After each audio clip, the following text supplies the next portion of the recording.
diretora executiva do Departamento de Enfermagem da SOCESP e também professora da Unicamp.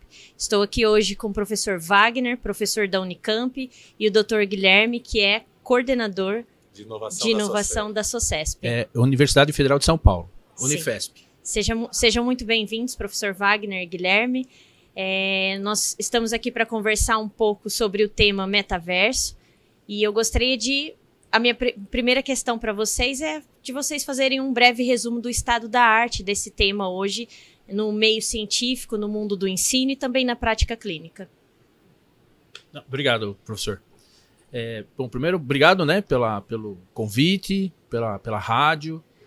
Em poucas palavras, hoje, na área da saúde, né, principalmente na parte de desenvolvimento de tecnologia para metaversos, o que está se estudando muito, ou que é o que está mais à frente, são os gêmeos digitais, que é para você ter condições de realmente criar um ambiente de colaboração, um ambiente onde os indivíduos possam interagir no ambiente virtual. E, mais recentemente, o fenótipo digital, que é para definir comportamentos sociais e psicológicos das pessoas que interagem no ambiente do metaverso. Basicamente, acho que essas são as duas grandes frentes no momento, né, que está envolvendo maior pesquisa básica em relação ao tema. E a gente tem visto também, nessa parte do metaverso, muita discussão sobre que tipo de aplicação se pode dar para, por exemplo, simulações, em que a gente possa usar para a educação. Você usar dentro do metaverso a construção de ambientes em que você faz as pessoas poderem replicar, por exemplo, processos. Será que ela consegue interagir dentro de uma sequência lógica de raciocínio? Será que ela consegue replicar o que ela viu dentro do aprendizado teórico numa prática, antes dela fazer isso com uma interação humana? Então você pode avaliar bastante, como se fosse a simulação de voo, né? Como é que essa pessoa está reagindo a determinados estímulos. Isso dentro de um ambiente digital. Então acho que essa também é uma área da ciência que está sendo muito explorada para que a gente possa aprimorar educação, treinamento, qualificação, reavaliação comportamental através desse tipo de interação, quase como se fosse um videogame, e que permite a gente poder, em algum grau, melhorar a experiência do aprendizado. Certo. E vocês, como que fica a questão do acesso do paciente, né? Nós estamos, então, discutindo que o metaverso já é uma proposta educacional, mas eu vejo também a aplicabilidade desse tema dentro da assistência proposta ao paciente, né? E um dos principais desafios para o metaverso é a questão, são os aspectos sensoriais, né? Então, como que fica a acessibilidade do paciente? Vocês acreditam que isso amplia o acesso do paciente, permite ao profissional da saúde ter acesso também a uma avaliação acurada do processo de saúde e doença desses pacientes, envolvendo os aspectos sensoriais, que ainda é um desafio para o metaverso? Muito obrigado, professor. Sim, mas a gente tem que lembrar que o conceito metaverso, embora ele já esteja claro cognitivamente, é uma ciência que está progredindo, né? Então, a questão da acessibilidade, do acesso aos dados, de acesso aos dados psicológicos, fisiológicos, inferências de estado emocional, isso tudo já está sendo pesquisado. Isso vai andar em paralelo à inteligência artificial, porque alguns modelos precisam ser gerados enquanto a isso, mas eu não tenho dúvida que isso vai ajudar a equipe clínica, a equipe de saúde a ter uma melhor percepção do que aquele paciente, do que aquela pessoa está transmitindo naquele momento, né? Agora, essa é uma base de dados, uma base de conhecimento que está em construção ainda, né? Até os próprios algoritmos que vão ter que ser pensados para esse tipo de função, para esse tipo de aplicação. Mas eu não tenho dúvida que vai ajudar. Isso. A gente tem, eu acho que também visto um avanço muito rápido que vem certamente da área do consumo, né, de aplicações que são mais de lazer, que estão trazendo respostas dos sistemas digitais muito sensoriais. A gente já está notando a questão visual, que melhora, a questão do som. Você começa a estimular as pessoas que usam a tecnologia através desses sentidos. A parte tátil ainda é um desafio, né? A gente ainda tem muita dificuldade de fazer a pessoa sentir fisicamente determinados estímulos que são digitais, mas isso está evoluindo bastante. O que talvez me parece ser uma fronteira cada vez maior é a possibilidade de você fazer captura de imagens que são do paciente, do usuário, e replicar isso no formato de um avatar, em que ele começa a digitalmente replicar o que o usuário está fazendo. Você tenha talvez uma resposta sensorial de telemetria que você tem do paciente, para isso poder também se refletir em dados que expressam frequência, velocidade, e tudo isto começar a ser metrificado para que você possa tornar a experiência digital um pouco mais realista, né? Mas isso são coisas que a cada 6 meses tem novidade, né? A gente nem consegue acompanhar as publicações, as novidades, porque não dá tempo. Então, eu acho que a gente tem um universo bastante, a gente poderia assim, desafiador, tecnológico, mas a gente também tem um grande desafio metodológico para saber se tudo aquilo que está sendo desenvolvido, ele precisa ou cabe ser inserido dentro da nossa, digamos, área do conhecimento da saúde, né? Então, acho que esse também é uma área que a gente está, assim, até com uma certa evolução e carência de profissionais, né? Como é que a gente consegue fazer essa translação de conhecimento para uma área nossa que ainda é muito conservadora? E é interessante até a gente colocar, que o professor colocou, vai muito do modelo mental, né? Que hoje a gente está usando muito termo, hoje usa-se muito o termo framework. Sim. Na verdade, o framework é um modelo representativo de como você o que você precisa pensar e talvez como você vai encadear esses conhecimentos. Que metodologicamente também a gente tem um problema, porque você precisa pensar em como você vai usar aquilo, porque nem tudo vai ser viável para uma determinada situação, né? O nível de complexidade da informação, o nível de amostragem que você vai ter. E eu concordo com o que foi dito. Nem tudo que está sendo desenvolvido vai ser aplicado para uma área complexa como é a área da saúde, né? É interessante, né? A gente pode falar de um simulador de carro, perfeito, né? O simulador vai estar lá, mas se você simular 2, 3 carros diferentes da mesma marca, do mesmo modelo, né, os resultados têm que ser próximos. Sim. Se você pega pessoas da mesma idade, mesma região do país, mesma alimentação, os resultados talvez possam não ser próximos. Então, essas particularidades, metodologicamente, precisam ser pensadas. E pensando um pouco, voltando o nosso olhar, né, para essa quantidade de dados e informações que são geradas a partir da aplicabilidade do metaverso, pensando agora um pouco, voltando o nosso olhar para a segurança do paciente e os aspectos éticos, não só da questão do paciente, mas sobretudo do profissional. Uma vez que ele atende o paciente num contexto de virtual, ele aplica também uma intervenção, ele indica uma medicação, ele indica um tratamento não farmacológico. Será que os cientistas hoje, na produção de conhecimento dentro dessa temática, têm se preocupado com a questão da segurança do paciente e do profissional de saúde? O que vocês pensam a respeito? Essa pergunta é muito boa. Essa pergunta é muito boa, por favor. Se me permite, eu acho que assim, a gente tem dois modos de enxergar essa parte sobre a segurança dos dados, né? Acho que primeiro é a questão da legislação. O que a gente precisa fazer sempre que a gente colhe e armazena informação de um indivíduo. Então nós temos que ter segurança, privacidade, nós temos que ter ética, nós temos que ter metodologia para o uso, manuseio dessas informações. Então esse é um aspecto. O segundo é em que campo do aprendizado ou da aplicação prática aquela informação é relevante. Porque nem tudo que a gente coleta é necessário, digamos assim, a gente utilizar. às vezes ela é uma informação que só faz sentido no contexto do indivíduo. Outras são num contexto populacional. Você pode extrapolar para grupos parecidos, para talvez análises maiores que você quer de comportamento.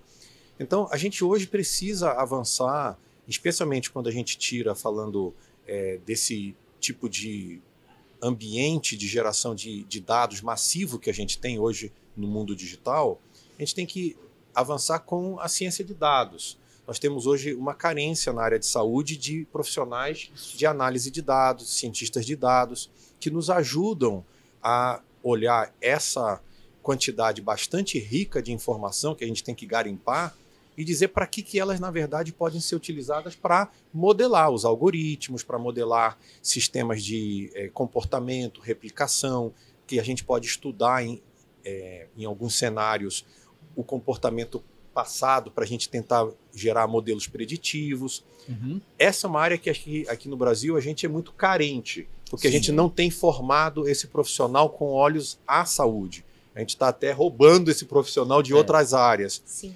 Mas essa seria uma área do conhecimento e do potencial de crescimento, ou para o metaverso, ou para qualquer verso que a gente tenha, né? É muito importante, porque nós precisaremos que o nosso profissional de saúde do mundo real converse e interfaceie com o mundo digital, de uma forma cada vez mais simbiótica, como fazemos hoje com o nosso celular. Sim. A gente não tem crise de existência com o nosso celular hoje em dia, a gente já usa normalmente. Mas nós tivemos décadas de aprendizado. Uhum. Acho que talvez esse vai ser um campo talvez a se explorar, e talvez a gente vai ter que derivar alguns profissionais do mundo atual para treiná-los para o mundo digital. Sim. Concordo com o que o professor falou. É uma área... O cientista de dados é recente, né? E o dado na saúde ele é mais complexo, porque você tem inúmeras questões de ética, inúmeras questões de segurança e questões de individuais, né? Não que as outras áreas não tenham, mas são questões sensíveis. Sim. A questão da segurança do paciente, da segurança da informação, é seguir o que a lei nos pede, ter um senso crítico, e eu acredito até que no futuro, ou graduações específicas, ou pós-graduações específicas, em entender o que é um dado médico. Sim. O que é esse dado médico? E como que a gente pode utilizar esse dado médico no ambiente, né? No próprio metaverso, ou mesmo nas simulações que fazem parte das camadas do metaverso, mas que as pessoas acabam usando uma imagem, postar exame no Instagram. Sim.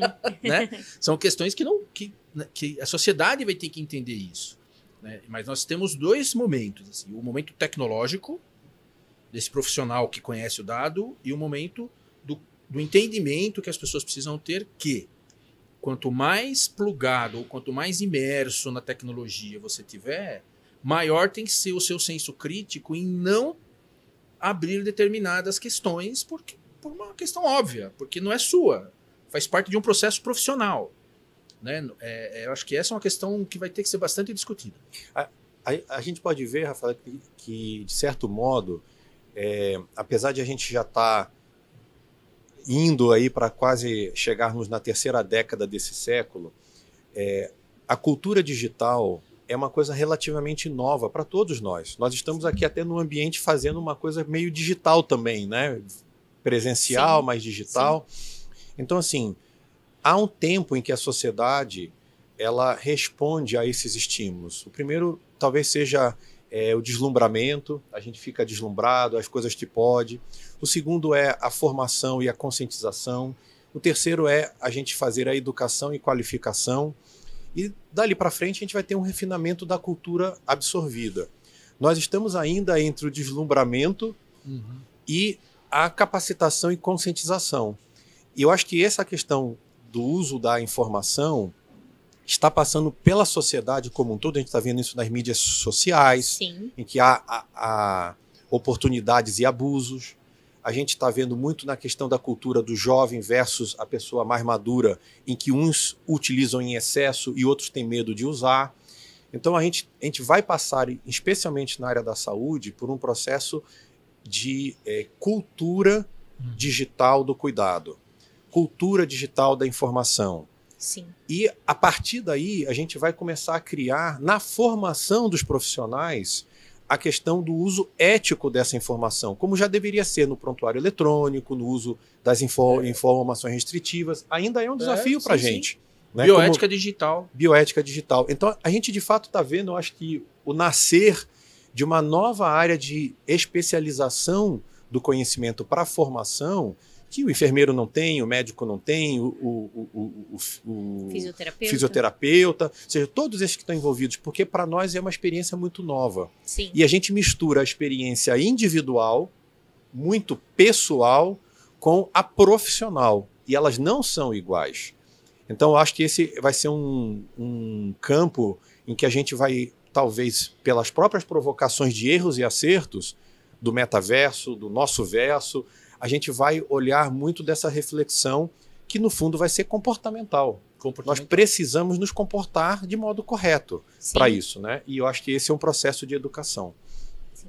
Já que você trouxe o tema de educação, professor Guilherme, gostaria de que vocês abordassem um pouco como que deve ser inserida esta formação do profissional de saúde ao longo do curso de graduação. Hoje, né, eu venho de uma universidade pública, o professor Wagner também, nós temos diversos dificuldades em relação à implementação de estratégias, à aquisição de recursos humanos, materiais, e o metaverso vem como um novo desafio, mais um desafio frente às inúmeras dificuldades econômicas, financeiras que as universidades, em especiais as universidades públicas, enfrentam no nosso país hoje. Como que vocês veem essa inserção dessa temática no processo de formação do profissional da saúde?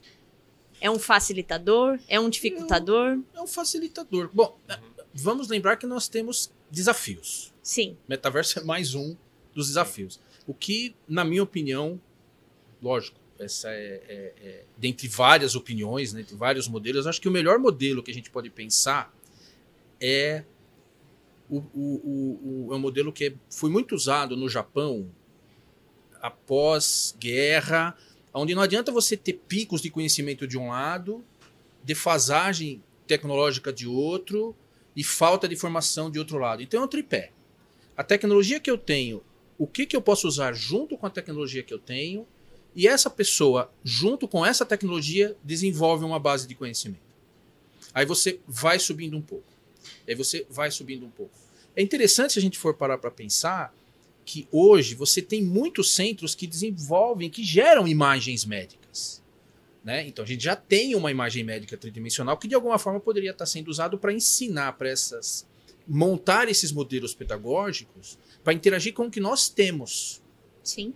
Eu acho que essa visão é muito importante. Não é porque o que nós temos pouco que nós não vamos ter um grande aprendizado. Sim. O inverso também é verdadeiro. Você pode ter um grande investimento e o aprendizado ser baixo. O desafio está na formação das novas cabeças dos professores, dos pesquisadores e pensar de uma forma gradual. Né? Porque se a gente for analisar, nós temos bastante recurso para poder inserir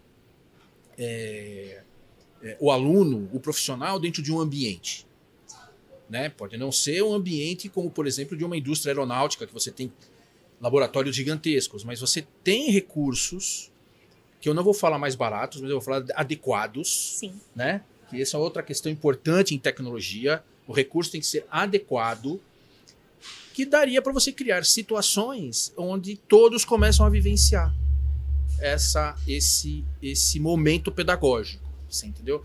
Eu acho que é também um modelo educacional que a gente precisa pensar nesse sentido. Eu acho que o professor colocou uma coisa muito interessante. Nós estamos num momento de transição, né? E todo momento de transição nos falta o quê? Modelos, método. E o pior é que o método muitas vezes é tentativa e erro, e aí você vai adquirindo conhecimento. Então falta-nos método também. Os pedagogos pensarem nessa questão, os cientistas sociais pensarem nessa questão, para a gente ir crescendo. Né? Porque eu acredito que daria para nós. Eu acredito que dê para termos experiências positivas na graduação, levando em consideração a estrutura que cada instituição tem. Sim. Para adicionar aqui, eu faço um contraponto nessa questão da gente olhar as instituições públicas como muitas vezes limitadas em recursos, que é uma situação real. A gente tem sempre menos do que precisa e muito mais do que quem dá o dinheiro acha que a gente precisa, né? Então é sempre esse contraponto. Mas eu vejo muito pela área da inovação, onde eu atuo no Instituto do Coração, numa área de inovação, e vejo na SOCESP, a gente vê em vários outros centros, que nós não devemos mais pensar em sermos nós apenas os únicos atores para essa transformação. Sim. Então, o ambiente público, ele por si só, ele tem um valor agregado muito grande de ser a grande massa da formação dos profissionais. Sim. Somos nós que formamos em ambientes públicos a força-tarefa que atua na área de saúde. Uhum. Então, nós temos um ativo de grande valor, que é formar pessoas. Sim. Este deveria ser, talvez, o nosso argumento para que nós pudéssemos, na parceria com o setor privado, que desenvolve tecnologias, atrairmos eles para trabalhar conosco. Primeiro, na experimentação, ou seja, por que não criar laboratórios de experimentação para não os que vão ser os usuários, mas os que vão ensinar? Porque como é que a gente vai poder replicar graduação, metodologia, se os professores não sabem eles mesmos usarem? Uhum. Então a gente deveria ter grandes laboratórios, experiências, às vezes até mesmo iniciais simples, mas que exponham os docentes à tecnologia, em parceria com a indústria, com o mercado e com aqueles que fomentam isso, porque há recurso disponível no mercado para você criar essas experiências. A partir daí, a gente pode ter os formadores de opinião, treinados, experimentados. Nós temos a indústria como um viés dizendo o que pode ou não pode funcionar. Talvez algumas propostas que a gente pode ter, financiamento público e privado, para fazermos os centros formadores, e aí a gente cria os planos e modelos acadêmicos e pedagógicos.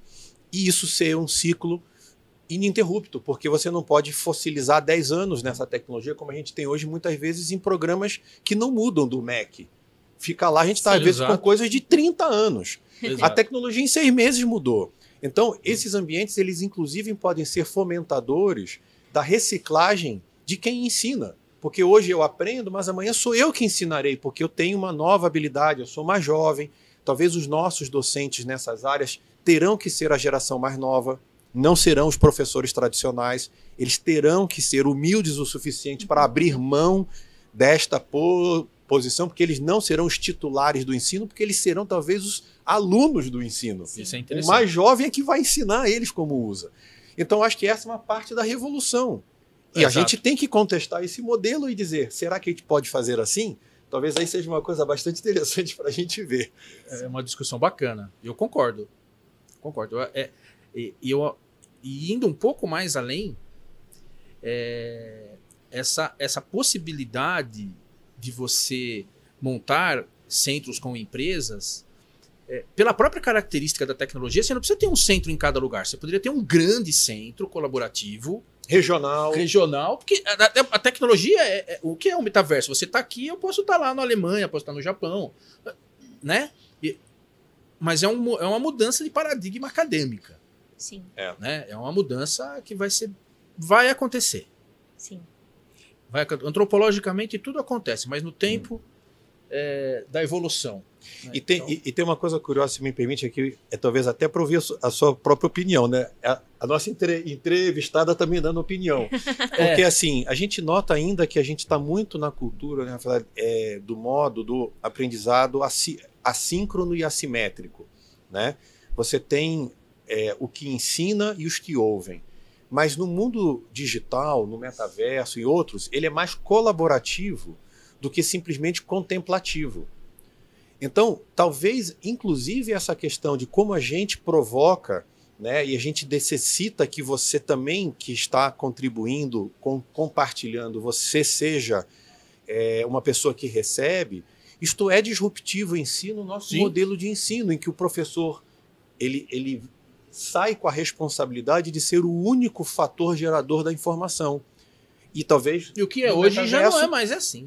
Não é realidade. Você está colaborando com um monte de gente. Então, até eu acho que talvez do ponto de vista de estímulo, de aprendizado, né, o professor será muito mais um mediador, ele será talvez o provocador e mediador, do que efetivamente a única fonte disseminadora.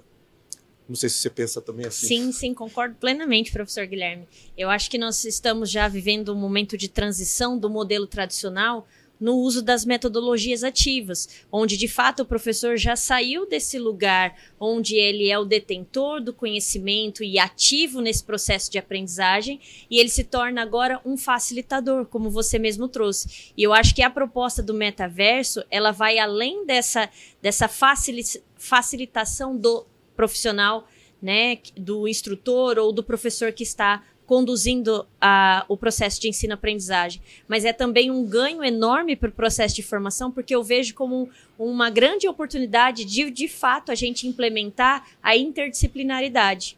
Eu vejo o metaverso como uma ferramenta excepcional para a gente conseguir inserir no processo de formação do profissional da saúde, seja medicina, enfermagem, fisioterapia, qualquer uma das profissões, como um modelo, uma estratégia de fato, a gente implementar essa estratégia de interdisciplinaridade. O que nós não vemos dentro de um modelo tradicional do processo de ensino-aprendizagem.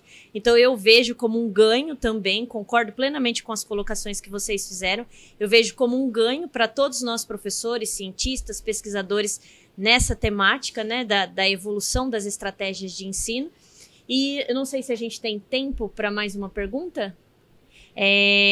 Eu gostaria de voltar um pouquinho o nosso olhar para a cardiologia, né? Então, eu gostaria que vocês abordassem um pouquinho o que já está sendo feito, né? O uso do metaverso na temática da cardiologia. O que vocês têm de experiência, de pesquisa, o que vocês encontram com outros colegas, não só de resultados de pesquisa, mas da aplicabilidade dentro da cardiologia, que é o nosso foco aqui do nosso congresso. Professor? Claro. Bom, eu vou citar, tem vários casos hoje já interessantes, eu vou citar 3 que eu acho que são bem emblemáticos e eles talvez mostrem um pouco da nossa diversidade de uso da ferramenta metaverso dentro da interação com o profissional da cardiologia. E aí não só o cardiologista, mas todos os profissionais de multidisciplinaridade, né? Essa visão multiprofissional.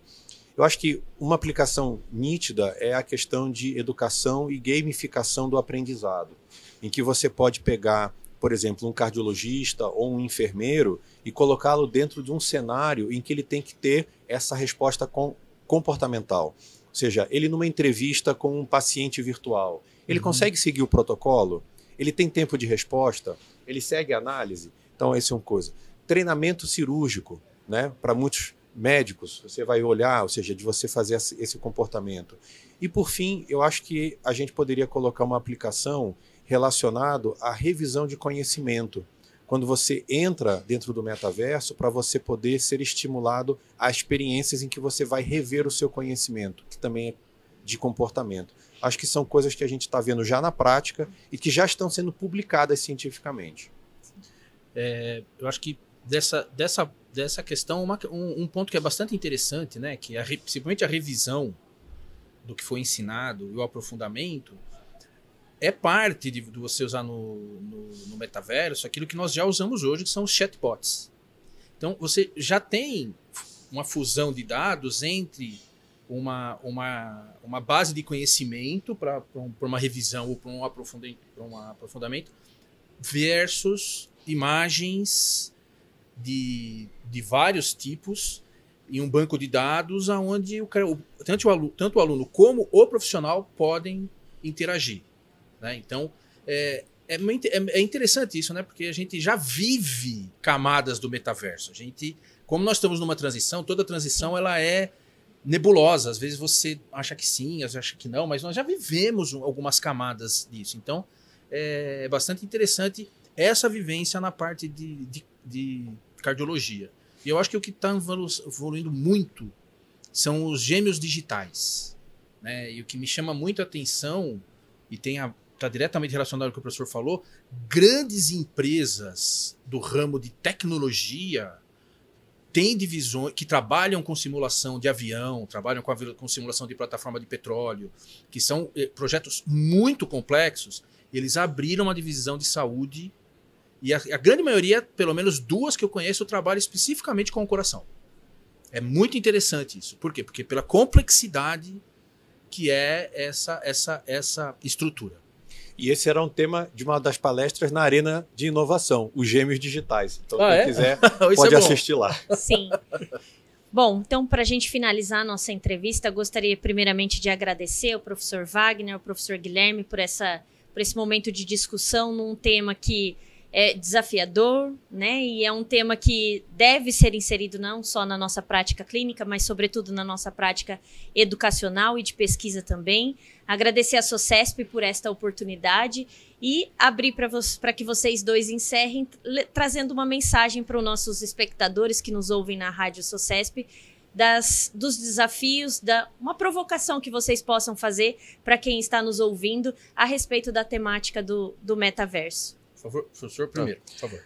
Bom, primeiro foi um prazer, muito obrigado pelo convite para a Rádio SOCESP, estar aqui com você, Rafaela, professor também, Wagner. E a gente talvez olhar, né, essa oportunidade que está dentro do nosso cenário hoje de aprendermos com essas tecnologias digitais, essas novas provocações mentais, como sendo uma forma de nós avançarmos. É um aprendizado e um crescimento.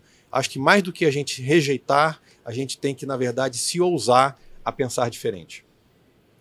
Também agradeço o convite, ao pessoal de apoio aqui, que ninguém está vendo, o professor Guilherme, a professora Rafaela, e deixaria, além dessa questão do desafio, que a história diz como a sociedade se comporta, né? Então, historicamente, a gente já vem evoluindo, então é uma forma de olhar para essas mudanças de forma tranquila, né?